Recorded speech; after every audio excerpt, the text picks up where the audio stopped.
नमस्कार दोस्तों मैं देख रहा हूं कल से काफी लोग शॉक में और सरप्राइज हैं कि जो हमारे चीफ ऑफ डिफेंस स्टाफ हैं उन्होंने एक्सेप्ट किया है कि भारत के जो फाइटर जेट्स हैं उनका लॉस हुआ है। देखिए, आप में से शायद बहुत से लोगों को याद नहीं होगा, बट ऑपरेशन सिंदूर के दौरान जब हमारी डिफेंस फोर्सेस प्रेस कॉन्फ्रेंस कर रही थी तो यहां पर जो AK भारती हैं, हमारे इंडियन एयरफोर्स के एयर मार्शल, उनसे प्रेस ब्रीफिंग के दौरान पूछा भी गया था फाइटर जेट के लॉस को लेकर। और अगर आपको याद हो तो उन्होंने साफ साफ कहा था, we are in a combat scenario and losses are a part of it. तो ये बात तो तय थी कि कुछ लॉसेज हुआ है। हाँ, ये चीज नहीं था कि पाकिस्तान जो क्लेम कर रहा है 5-6 इतने सारे फाइटर जेट, लेकिन कुछ लॉस हुआ है। लेकिन क्या होता है ना कि जब वॉर की सिचुएशन चल रही होती है तो ये सारी चीजों को आप डिस्कस नहीं करते हो, क्योंकि वॉर की सिचुएशन में इस तरह के लॉसेज होते रहते हैं। जरूरी यह है कि क्या हमने अपना टारगेट अचीव किया था कि नहीं किया था। तो यहां पर आप देख सकते हो, कल जो है यहां पर जो चीफ ऑफ डिफेंस स्टाफ हैं उनके द्वारा एक्सेप्ट किया गया है कि हां,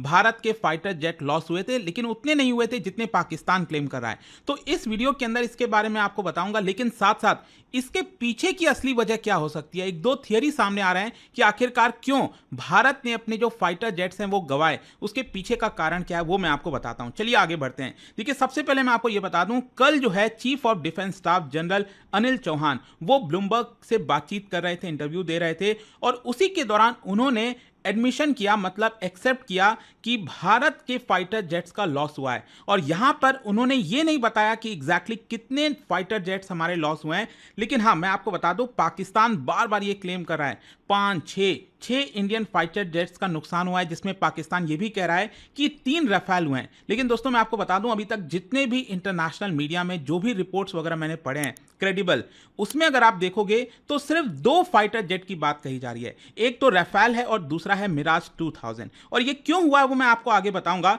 लेकिन आपको समझना है कि ये जो फाइटर जेट्स हैं वो इनिशियल फेज में हमसे नुकसान हुआ था। मतलब जो 6 मई और 7 मई की रात को, 6 मई और 7 मई की रात को जब हमने बॉम्बिंग किया था उनके टेरर लॉन्च पैड्स पे, क्योंकि इनिशियली अगर आपको याद होगा तो हमने यहां पर उनके मिलिट्री ठिकानों पर हमला नहीं किया था। हमने इनिशियली उनके जो टेरर लॉन्च पैड्स हैं उनके ऊपर हमला किया था 6 और 7 मई की रात को, और उसी के दौरान बताया जाता है कि इनिशियल लॉस हुआ था। और ये जो लॉस है वो बेसिकली इंडिया पाकिस्तान का जो बॉर्डर है उसके पास आपको देखने को मिलेगा। और इनफैक्ट कई सारे मीडिया कुछ रिपोर्ट्स भी आ रहे थे कि कुछ फाइटर जेट क्रैश हुए हैं, लेकिन क्योंकि वो वॉर की जो सिचुएशन थी ना, उस समय ये सारी चीजें रिवील नहीं की जा सकती थी। तो यहां पर जो जनरल चौहान है उन्होंने एम्फसाइज किया that losses were under assessment and that the tactical जो चेंजेस हैं उसके बाद हमने अपनाया था।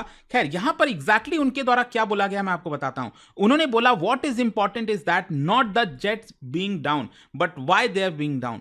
क्यों आखिरकार वो डाउन हुए ये इंपॉर्टेंट हो जाता है। Why they were down, what mistakes were made. तो बेसिकली इंडियन एयरफोर्स ये कह रही है, हमारी मिलिट्री ये कह रही है कि हम उससे सीखने की कोशिश कर रहे हैं कि इनिशियली हमें क्यों यहां पर अपने फाइटर जेट्स का नुकसान कराना पड़ा था। बट उनके साथ साथ ये भी कहा गया कि देखिए, the good part is that we are able to understand the technical mistake which we made, remedy it, rectify it. तो ये बात साफ है कि इनिशियली भारत को जो नुकसान हुआ फाइटर जेट्स का, उसके 1-2 दिन के अंदर ही भारत ने उस चीज को रेक्टिफाई किया और अपने आप फुल फोर्स लगा दिया। जो फाइटर जेट्स का पूरा फोर्स होता है वो हमने लगा दिया, और लॉन्ग रेंज से, देखिए यहां पर एक एक शब्द जो है जनरल चौहान का वो मायने रखता है। उनका बेसिकली कहने का अर्थ ये था कि इनिशियली जब हम बॉम्बिंग कर रहे थे पाकिस्तान के टेरर लॉन्च पैड्स के ऊपर, तो हम बॉर्डर के काफी नजदीक थे, लेकिन उसके बाद हमने कुछ चीज सीखा और हम अपने फाइटर जेट्स को दूर से ही यहां पर डिप्लॉय करके पाकिस्तान के ऊपर अटैक करने की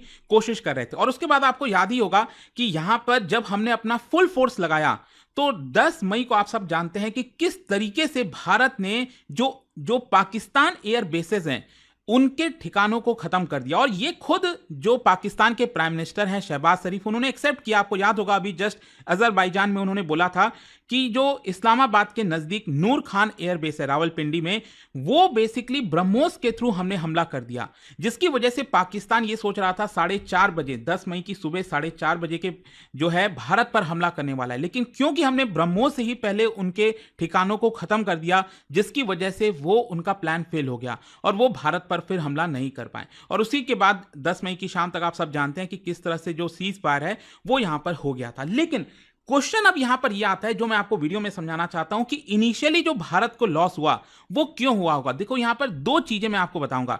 सबसे पहला यहां पर जो एक्सपर्ट्स के द्वारा बताया जा रहा है और कुछ मीडिया हाउसेस के अंदर रिपोर्ट किया गया है यूरेशियन टाइम्स के अंदर, उसमें किल चेन की स्ट्रैटेजी बताई जा रही है। बेसिकली अगर आप देखोगे तो यहां पर एक आर्टिकल पब्लिश हुआ है चाइनीज डिफेंस इंडस्ट्री मैगजीन के अंदर, और इस आर्टिकल के अंदर देखिए बोला गया Pakistan air force deployed locked by A launched by B and guided by C combat system. देखो होता क्या यहां पर, बेसिकली तीन चीजों का आपको मिश्रण देखने को मिलेगा जिसकी वजह से हो सकता है कि हमारे फाइटर जेट्स का नुकसान हुआ।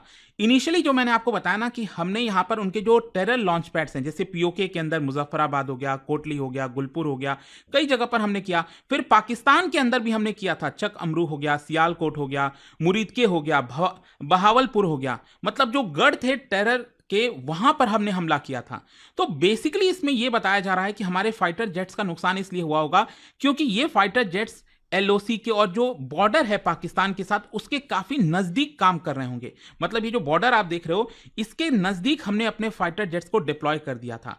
और बेसिकली पाकिस्तान ने क्या किया होगा, यहां पर तीन चीजों का एक साथ काम में लिया होगा। जैसे सबसे पहले उनके जो ग्राउंड बेस्ड रडार सिस्टम है, जो ग्राउंड बेस्ड रडार सिस्टम है, उसने हमारे फाइटर जेट्स को लॉक कर दिया होगा टारगेट को। मतलब हमारे जो फाइटर जेट्स बॉर्डर के नजदीक थे उन फाइटर जेट्स को लॉक कर दिया होगा अपने रडार के थ्रू।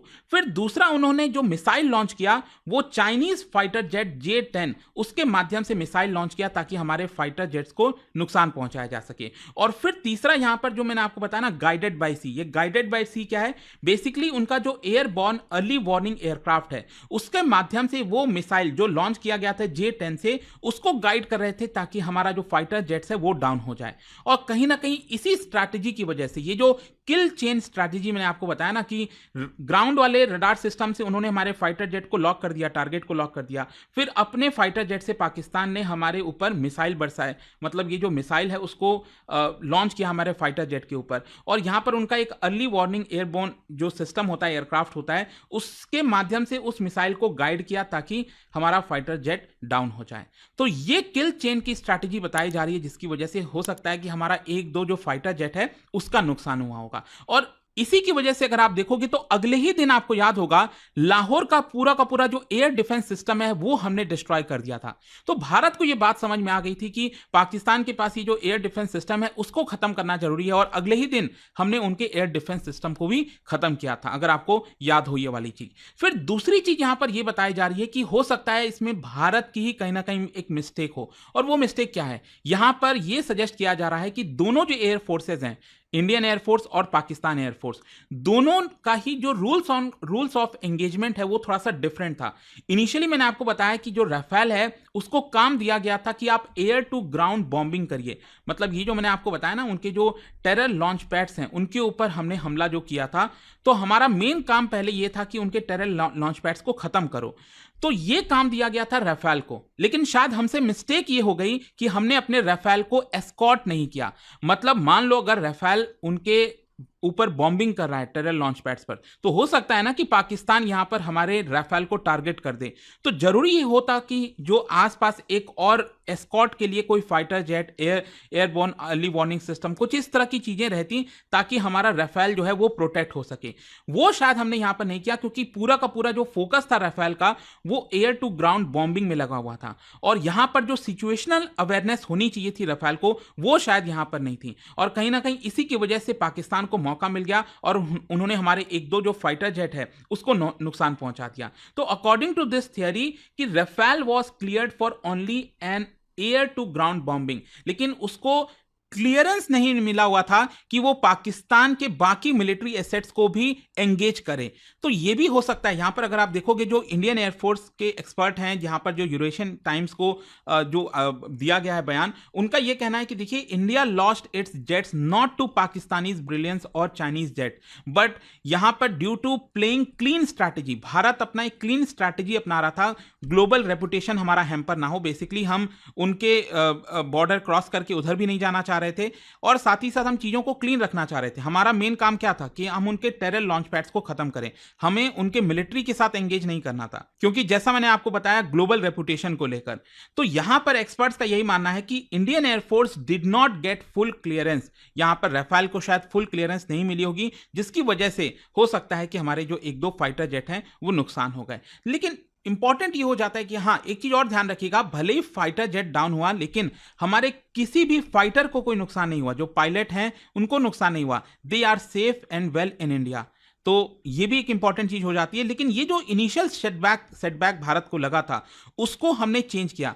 यहां पर इंडियन एयरफोर्स ने अपनी जो टैक्टिक्स है उसको मॉडिफाई की और यहां पर इलेक्ट्रॉनिक जैमिंग सिस्टम को डिप्लॉय कर दिया। जो हमारे फ्लाइट का पाथ है और जो टाइमिंग है मिशन का उसको हमने चेंज कर दिया और स्टैंड ऑफ वेपन्स को इस्तेमाल करना स्टार्ट किया, मिसाइल्स वगैरह फिर हमने लॉन्च करना स्टार्ट किया ताकि हमारे फाइटर जेट को नुकसान ना हो। और अल्टीमेटली आपको समझना है कि ओवरऑल ये जो अब कंक्लूजन आया है कि देखो, भारत ने एक्सेप्ट कर लिया कि हमारे एक दो फाइटर जेट नुकसान हुए हैं, एक प्रकार से आप कह सकते हो। लेकिन ऑब्वियस सी बात है, क्या आपको लगता है पाकिस्तान जो है एक्सेप्ट करने वाला है? पाकिस्तान के कई सारे फाइटर जेट्स वगैरह को नुकसान हुआ है, लेकिन अगेन वो अपने आप को बढ़ चढ़कर दिखाएंगे, फॉल्स नैरेटिव प्ले करेंगे। भारत देखो हमेशा से इन मामलों में जो है क्लीन रहना चाहता है कि हाँ, इनिशियली हमने ये भी नहीं कहा था, ध्यान रखिएगा, इनिशियली हमने अपने ऑपरेशन सिंदूर के दौरान ये नहीं कहा कि हमें कोई नुकसान नहीं हुआ। जैसा मैंने आपको इनिशियली बताया कि यहां पर हमने कहा था कि नुकसान हुआ है, लेकिन होता रहता है इस तरह की चीजों में, वॉर के सिचुएशन में, वो कोई बड़ी बात नहीं है। लेकिन क्या हमने अपना टारगेट अचीव किया? बिल्कुल किया,